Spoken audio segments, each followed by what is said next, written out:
Saya Pater Domi Kesi SVD dari pedalaman Borneo kembali menyapa Anda, Bapak Ibu Saudara-saudari yang terkasih dimanapun Anda berada, dalam Sampan, Santapan Pembangkit Harapan.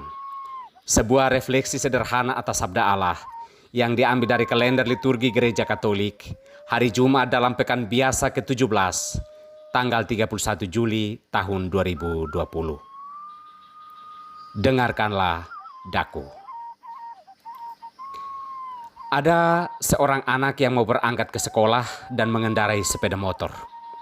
Ketika ia hendak berangkat tanpa memakai helm, ibunya memanggil dan berkata, "Pakai helm, Nak." Ia mengatakan, "Tidak apa-apa, Bu. Aku udah biasa."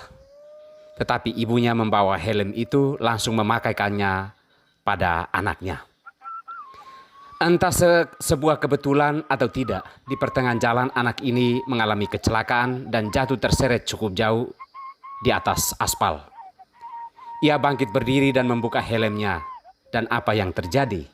Helm itu retak. Apa yang akan terjadi jika ia tidak mendengarkan ibunya? Saudara-saudari, Bapak Ibu yang terkasih, mendengarkan itu hal yang sulit, membosankan, apalagi datang dari orang yang sangat membosankan atau dari orang yang memiliki relasi kurang baik dengan diri kita. Namun mendengarkan itu menyelamatkan. Tidak peduli ia musuh kita, tidak menarik, membosankan, mendengarkan adalah jalan yang menyelamatkan. Hari ini sabda Tuhan memanggil kita untuk memperbaiki pendengaran kita terhadap suara Tuhan. Jika kita mau selamat, maka kita perlu mendengarkan suaranya. Dalam bacaan pertama kita mendengar peringatan Tuhan melalui Nabi Yeremia bahwa Israel akan selamat jika mereka kembali mendengarkan suara Tuhan dan bertobat. Jika tidak, maka mereka akan dilenyapkan, mereka akan dikutuk.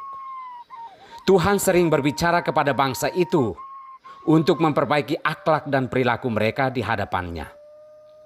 Melalui para nabi dan utusannya, Tuhan meminta mereka untuk mendengarkan suaranya, yakni suara kebenaran.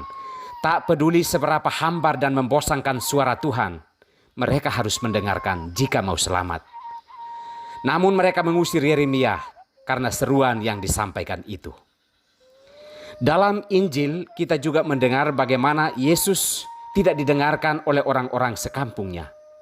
Mungkin karena bosan, mungkin karena Yesus berasal dari orang yang biasa-biasa saja, mungkin karena Yesus berbicara tidak menarik, dan juga berbagai macam alasan lain. Yesus akhirnya meninggalkan tempat itu dan tidak melakukan mujizat apapun di situ. Bapak, Ibu, saudara-saudari yang terkasih, dengarkanlah aku. Tuhan seolah-olah sedang mengemis meminta perhatian kita. Tuhan jelas tidak sedang meminta subscribe, share, dan like agar akunnya beriklan. Ia seolah sedang mengemis meminta pendengaran kita agar akun keselamatan kita bertambah luas. Ingat, mendengarkan itu sulit, membosankan, menjenuhkan, tetapi menyelamatkan dan selalu memberi solusi untuk kehidupan.